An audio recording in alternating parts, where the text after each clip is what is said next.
Hello, today I'm going to discuss the mid-inguinal point versus midpoint of the ilioinguinal ligament. First and foremost, we need to know where the ilioinguinal ligament begins and where it ends. We all know that in anatomy, ilioinguinal ligament is a rolled in edges of the external oblique muscle of the anterior abdominal wall, because if you can remember your anatomy very well, the anterior abdominal wall has three different musculature. We have the transversus abdominis, we have the internal oblique muscle of the abdomen, and then we have the external oblique muscle of the abdomen. So it is this external oblique muscle of the abdomen. It is on aponeurosis at the lower aspect, rolled in to form the ilioinguinal ligament. This ilioinguinal ligament, which is the rolled-in part of the aponeurosis of the external oblique muscle of the abdomen, it begins from the anterior superior iliac spine that is located on the ilium, and then it passes downward and medially to get attached at the pubic tubercle. So the pubic tubercle is just part of the pubic bone. So this ilioinguinal ligament is just like a ligament rolled in fibers of the external aponeurosis of the external oblique muscle of the abdomen, which begins from the anterior superior iliac spine, passes downward and medially to get attached at the pubic tubercle. The midpoint of this ilioinguinal ligament is what we call the midpoint of the ilioinguinal ligament. How does this differ from the mid-inguinal point? The mid-inguinal point is a point on an imaginary line. That imaginary line also begins from the anterior superior iliac spine, where the ilioinguinal ligament begins, and then this imaginary line also, you imagine it to attach on the pubic symphysis. So you see there is a difference between the area of attachment of the ilioinguinal ligament and the end of the imaginary line passing from the anterior superior iliac spine down to the pubic symphysis. So the midpoint of this imaginary line that passes from this anterior superior iliac spine down to the pubic symphysis, that is what we call the mid-inguinal point. So this mid-inguinal point, when you now compare it with the midpoint of the ilioinguinal ligament, the midpoint of the ilioinguinal ligament lies lateral to the mid-inguinal point. So it means that the mid-inguinal point is lying medial to the midpoint of the ilioinguinal ligament. So what is the clinical significance, or what are the clinical significance of these 2 points, which they are all landmarks?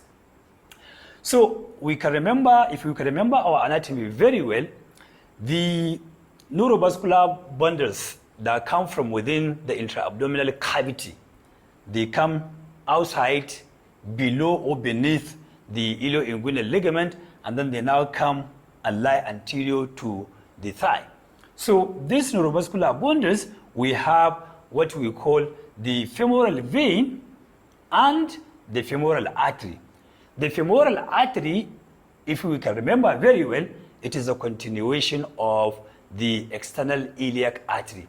We can remember that external iliac artery is a branch of the abdominal aorta, where it bifurcates at the level of the lumbar region into internal iliac artery and external iliac artery. So this external iliac artery, as it comes out underneath the midpoint of the ilioinguinal ligament, so it changes name from external iliac artery to the femoral artery. So this artery is lying directly beneath the ilioinguinal ligament. So the vein, the femoral vein, that will now pass underneath the ilioinguinal ligament, it lies medial to the femoral artery, so that by the time it enters into the abdomen, it becomes the external iliac vein. And so what are the clinical significance of these 2 landmarks?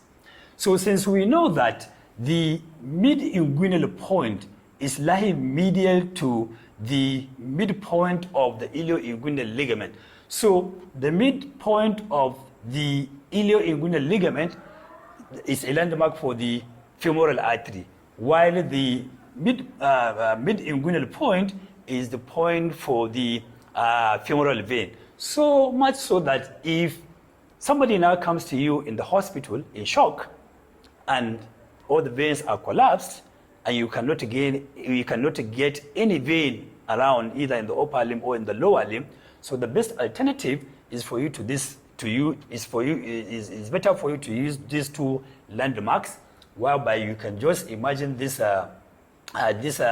midpoint of the inguinal ligament, and then you now palpate the femoral artery. So by the time one palpates the femoral artery, you know that medial to it is the femoral vein.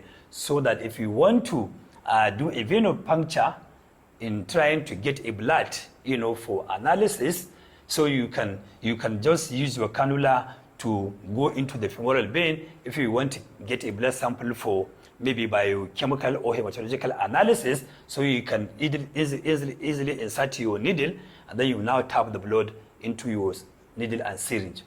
Similarly, if you want to also do an IV fluid, that means intravenous fluid transfusion or blood transfusion, you can also use this femoral vein if you cannot get any vein in the whole body in a patient with shock.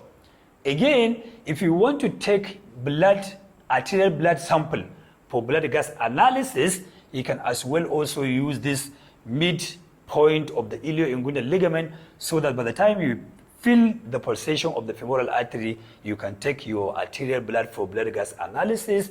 And also, when somebody dies, the people in the dissection room, they tend to use the femoral vein to infuse the chemicals for the embalming techniques or embalming procedure. So that means by the time somebody knows this anatomy very well, he can easily, get the mid-inguinal point and then directly make an incision around that side so as to expose the femoral vein for the embalming technique. Viewers, thank you very much for having time to watch my video. I hope you like the video, you subscribe to it, or you share it. Thank you very much. I'll see you later on.